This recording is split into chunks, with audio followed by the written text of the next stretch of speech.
Le vieux lion s'effondra dans l'herbe, terrassé par les anneaux d'un python gigantesque. À l'orée de la mort, son souffle n'était plus qu'un râle irrégulier, sifflant entre ses crocs brisés. Ses yeux dorés, jadis flamboyants, s'étaient ternis d'un ultime appel désespéré. Il n'entendait plus que le craquement répugnant de ses côtes qui cédaient sous la pression. Le monde se réduisait à un tunnel étouffant de douleur. Le python, ruban vivant de muscles brillants et d'écailles en chevron, serrait lentement, implacablement, comme une sentence rendue par la nature elle-même. C'était la fin. Pourtant, à quelques mètres, 5 silhouettes noires restaient figées, immobiles dans la lumière crue. C'étaient des gorilles poings massifs, redoutables, ils semblaient sculptés dans l'obsidienne, parfaitement silencieux. Leurs muscles puissants se découpaient dans la savane, mais aucun ne bougeait. Au centre se tenait le dos argenté, le mâle dominant, imposant et stoïque. Il observait la scène avec un calme presque sacré, ses yeux profonds rivés sur le duel inégal entre serpent et fauve. Ils n'attaquaient pas, ils ne fuyaient pas. Ils étaient simplement là, témoins de la brutalité crue des lois de la jungle. Mais ce jour-là, ces lois anciennes allaient vaciller. Autrefois, ce lion avait été un roi. Son nom, transmis par les marques olfactives et les rugissements lointains, avait commandé des terres vastes et fertiles. Sa crinière d'un or brûlé par le soleil, son rugissement capable de figer les plaines au crépuscule, faisait trembler les rivaux. Il avait mené une fierté puissante, élevé ses petits et défendu son territoire avec férocité. Mais le temps est un chasseur plus cruel que n'importe quel prédateur. La force du lion s'était érodée, et quelques jours auparavant, une coalition de mâles jeunes et affamés l'avait renversé. Le combat avait été bref, violent. Il n'en restait que des cicatrices, une patte boiteuse et l'ombre douloureuse de l'exil. Banni, il errait aux confins d'un monde qui n'était plus le sien. C'est ainsi qu'il était arrivé ici, dans ce bosquet d'acacias où l'herbe poussait douce et verte. Il n'y cherchait ni territoire ni proie. Seulement un moment de paix, point une dernière ombre avant l'oubli. Et c'est là que la troupe de gorilles l'avait vu. C'était une famille soudée, conduite par l'immense dos argenté au pelage marqué par les années. Les jeunes s'ébattaient dans l'herbe. Les femelles vaquaient, lentes et tranquilles, rythmées par la vie paisible du groupe. Lorsqu'ils aperçurent le lion boitant, ce fut sans peur. Ils l'observèrent longuement, non avec hostilité, mais avec une curiosité viscérale, profonde. À bonne distance, un homme regardait aussi. Le garde forestier Alex Point, cela faisait 20 ans qu'il sillonnait ces terres. 20 ans que l'horizon était son seul bureau.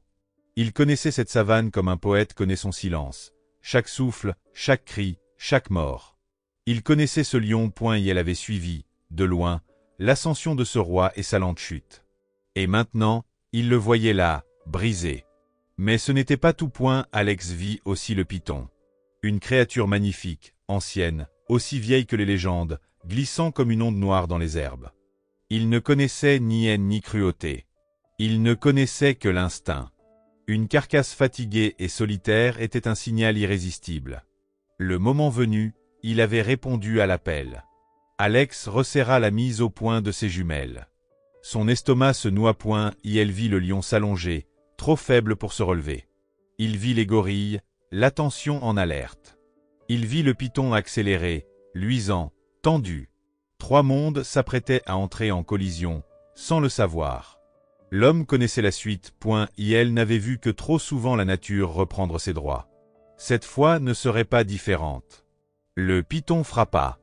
Il surgit avec la violence d'un fouet. Le lion n'eut même pas le temps de rugir. La première boucle le frappa de plein fouet. La deuxième fut une cache-point et la troisième, un étau. En quelques secondes, il était pris, emprisonné, incapable de se défendre.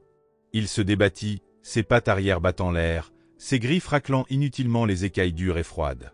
Ses gémissements étaient rauques, hachés, terrifiants. Il ne rugissait plus Point et elle mourait. Le dos argenté observait encore.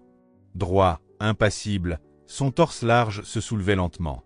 Ses yeux passèrent du lion à sa troupe, silencieuse, qui tournait lentement les têtes vers lui.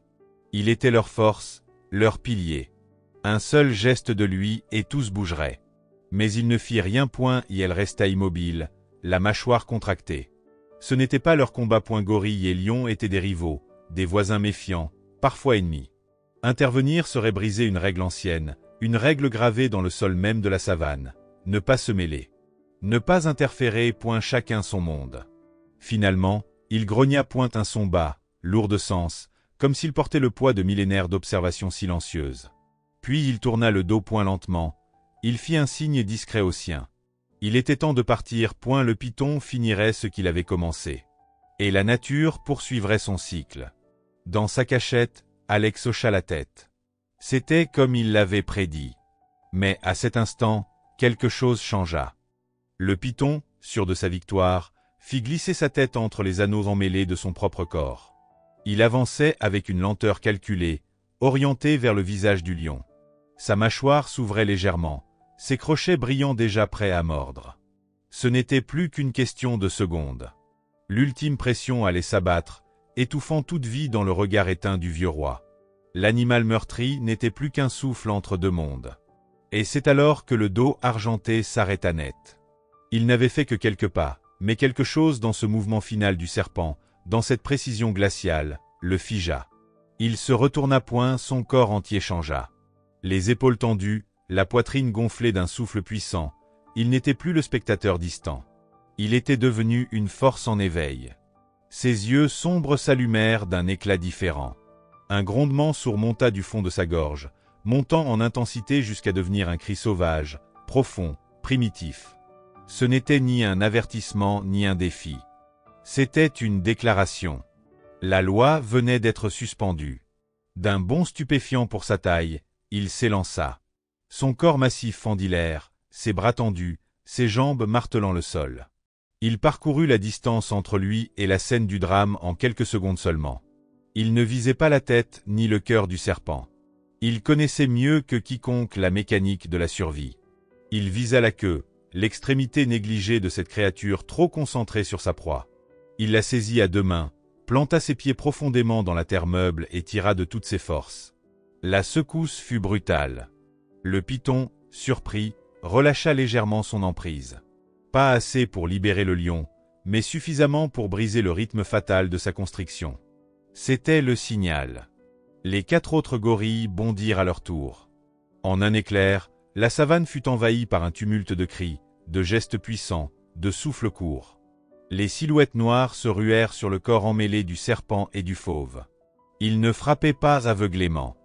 Ils tiraient, défaisaient, dénouaient avec une coordination presque surnaturelle. Un jeune attrapa l'anneau coincé près du cou du lion. Un autre enroula ses bras autour du milieu du corps du reptile. Chaque membre du groupe agissait avec une intelligence instinctive, une stratégie née de la communauté. Le dos argenté tenait toujours fermement l'extrémité du serpent, le tirant vers l'arrière pour déséquilibrer l'ensemble. Le python lutta point, son corps entier vibrait de puissance, mais il n'avait pas prévu cela. Cette attaque venue d'un monde qu'il ne comprenait pas. Il se tortilla, chercha à frapper, mais les gorilles étaient partout. Des masses noires de muscles, rapides, silencieuses, implacables. Ils étaient comme les doigts d'une seule main, agissant avec une harmonie que seule l'urgence peut produire. Le lion ne bougeait plus point, son corps pendait, flasque, inerte. Mais les gorilles n'abandonnaient pas. Enfin, dans un effort final, unis dans un cri, ils arrachèrent la dernière boucle. Le serpent fut extirpé du corps du lion. Le dos argenté, toujours agrippé à la queue du reptile, pivota sur lui-même avec une force phénoménale. Dans un mouvement circulaire, il projeta l'animal sur plusieurs mètres. Le python, désorienté, glissa entre les herbes hautes, disparaissant sans un bruit. Il n'y eut aucune poursuite, point aucun cri de victoire. Seulement le silence. Un silence lourd, chargé d'une émotion qu'aucune parole ne saurait nommer. Les gorilles, haletants, se redressèrent lentement. Le vieux lion gisait toujours au sol. Un amas de muscles usés et de fourrures poussiéreuses, immobile comme une pierre. Sa cage thoracique ne se soulevait plus. Ses yeux restaient clos point autour de lui, les gorilles formèrent un demi-cercle. Non pas une posture de menace, mais une garde point un hommage muet. Le dos argenté s'approcha point, il ne rugit pas point, et elle ne cria pas. Il s'agenouilla lentement à côté du lion et posa simplement sa main massive sur le sol. Un geste ancestral, point pas de mots. Seulement une présence. Et sur la colline voisine, Alex observait, pétrifié. Sa paire de jumelles tremblait légèrement entre ses doigts. Ce qu'il venait de voir défiait tout ce qu'il croyait comprendre de la nature. 20 ans d'observation, de rapports, de documentaires. Et pourtant, jamais il n'aurait imaginé cela. Une intervention, point une alliance. Une compassion silencieuse venue d'un rival ancestral. Il savait qu'il devait s'approcher. Mais il ne savait pas s'il en avait le droit. Il prit une inspiration, alluma le moteur de sa Jeep et roula lentement vers la scène. Les gorilles l'entendirent venir. Aucun ne bougea point, aucun ne fuit. Ils se contentèrent de se retourner, lents et calmes, les yeux rivés sur lui. Ils savaient point, ils attendaient. Lorsqu'Alex sortit enfin de son véhicule, il avança sans geste brusque. Il leva les mains lentement, paumes ouvertes. Il parlait à voix basse, point non pour être compris, mais pour rassurer. Sa voix était un murmure porté par le vent. Il s'agenouilla près du lion, point ses doigts expérimentés ouvrirent délicatement la trousse médicale. Il savait où regarder, comment palper. Les côtes étaient endommagées, mais peut-être pas brisées entièrement.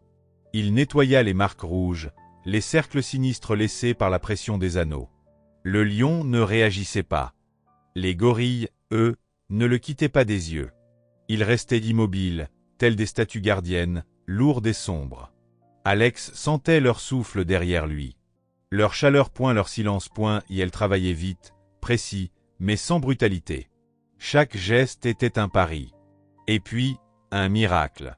Le flanc du lion frémit point à peine perceptible, un mouvement ténu souleva sa cage thoracique. Puis un second, plus marqué point son souffle, d'abord haché, gagna en régularité. Une respiration point une autre point lente, profonde, douloureuse, mais réelle. Alex retint son souffle point les gorilles se redressèrent à peine, les yeux fixés sur le corps doré du vieux roi. Les secondes passèrent, interminables, jusqu'à ce que les paupières du lion frémissent, puis s'ouvrent. Ses yeux, embués, vacillaient entre conscience et douleur. Mais ils étaient vivants. Un soupir silencieux sembla s'élever de toute la clairière. Alex, les mains encore posées sur le flanc du lion, ferma un instant les yeux. Ce n'était pas seulement une survie. C'était un sursis, une brèche ouverte dans l'ordre habituel des choses. Le garde recula lentement, rangea ses instruments avec précaution, puis s'éloigna de quelques pas, les bras le long du corps. Il avait compris, ce n'était plus son rôle. Ce n'était plus à lui d'agir, point, il était simplement témoin. L'un des jeunes gorilles s'approcha. À pas prudent, il avança en rampant, les yeux grands ouverts. Il tendit doucement un bras, puis un doigt. Et, du bout de ce doigt noir et ridé, il toucha l'épaule du lion. Un contact léger, point pas une attaque, pas une provocation. Un simple geste, d'une étrange tendresse. Un questionnement muet, presque enfantin. Le lion, trop faible pour réagir, cligna à peine des yeux. Il restait couché, son souffle redevenu audible. Il vivait, enveloppé par les regards de ceux qui, quelques minutes plus tôt, étaient ses ennemis naturels. Alex, toujours à distance, sentit un frisson lui parcourir l'échine. Ce qu'il voyait dépassait toute logique, toute règle écrite. Il comprenait, désormais, que les frontières entre les espèces, les hiérarchies de la chaîne alimentaire, n'étaient pas aussi rigides que le prétendaient les livres. Le dos argenté s'avança à son tour. Il se posta devant le lion, massif et droit, tel un pilier de pierre. Il ne fit rien, point, et elle se contenta d'être là, comme une sentinelle. Et alors, il se passa quelque chose d'encore plus extraordinaire. Les gorilles, un à un, s'assirent autour du lion. En cercle, mais ouverts point non pas pour l'enfermer, mais pour le protéger. Ce n'étaient pas des geôliers, ni des spectateurs. C'étaient des gardiens, point des protecteurs, point ils ne bougeaient pas, ne grognaient pas, ne murmuraient pas. Ils respiraient, point ils veillaient. Alex, incapable de détourner le regard, resta figé. Il aurait pu filmer, prendre des notes, écrire un rapport. Mais il n'en fit rien, point, et elle savait qu'il venait d'assister à quelque chose que personne ne croirait. Et pourtant, il savait que c'était réel. La lumière changeait, point le soleil, suspendu au zénith, commençait à descendre lentement, projetant des ombres longues sur l'herbe verte. Une brise légère soulevait la poussière en volutes douces. Le lion ferma les yeux. Pas d'épuisement, mais de paix. Il n'était plus seul, point, et elle était entourée, point, dans un monde où la survie est un combat quotidien. Il avait été sauvé par ceux que tout opposait à lui. Et dans ce silence sacré, Alex comprit. Ce qu'il avait vu n'était pas une aberration. Ce n'était pas une parenthèse miraculeuse dans l'ordre du monde. C'était un rappel, une leçon, est la loi de la jungle, celle que les hommes aiment répéter pour justifier la violence, l'indifférence, la prédation, n'est qu'un concept simplifié. Une invention humaine destinée à ranger l'incompréhensible dans des boîtes rassurantes. Mais la nature, la vraie, est infiniment plus complexe. Et, parfois, elle surprend. Parfois, l'empathie surgit là où personne ne l'attend. Peut-être que les gorilles avaient vu en ce lion autre chose qu'un rival. Peut-être avaient-ils reconnu en lui une douleur qu'ils connaissaient. Un isolement qu'ils avaient déjà ressenti. Peut-être avaient-ils simplement compris, d'un instinct ancien, que l'on ne laisse pas mourir un être vivant sans raison. Peut-être que, ce jour-là, une nouvelle loi avait été écrite. Pas dans le sang, mais dans la solidarité. La compassion, le respect. Le soleil déclinait, Alex retourna lentement à sa jeep, en silence. Il ne voulait pas troubler cette scène. Il jeta un dernier regard, le lion respirait toujours, gardé par 5 ombres noires et puissantes. Il n'était plus un ROI, elle n'était plus une proie. Il était devenu un lien, un pont fragile entre deux mondes que tout séparait. Et tandis qu'Alex redémarrait le moteur, il savait qu'il ne serait plus jamais le même homme. Ce qu'il avait vu ce jour-là allait le hanter, non pas comme une peur, mais comme une certitude. La jungle n'a pas qu'une seule loi.